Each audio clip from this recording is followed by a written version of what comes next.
پھر آگے اگلی بات آپ کے لیے بڑی ضروری ہے، لائٹ چلی جائے، اوہ ہوئے بڑی گرمی ہے، بڑی تکلیف ہو، یا جمعہ بڑا اوکھا سی۔ دین کے لیے تکلیف برداشت کرنا، سنیں مجدد صاحب رحمۃ اللہ علیہ فرماتے ہیں دین کے لیے تبلیغ دین میں خاص طور پہ فرماتے ہیں تکلیفیں برداشت کرنا بہت بڑی سعادت ہے، بہت بڑی سعادت ہے۔ یہ 22ویں گریڈ تو اتنے نعمت ہے، دین کی تبلیغ کے لیے تکلیفیں برداشت کرنا فرماتے ہیں بڑی سعادت ہے۔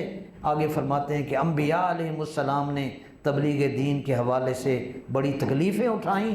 رسول اللہ صلی اللہ علیہ وسلم کا ارشاد ہے ما اوذی نبی مثل ما اوذیت، کسی بھی 1.25 لاکھ انبیاء میں سے کسی نبی کو تبلیغ دین میں اتنی ایذا، دکھ اور تکلیف نہیں پہنچی جتنی کہ مجھے ایذا پہنچی۔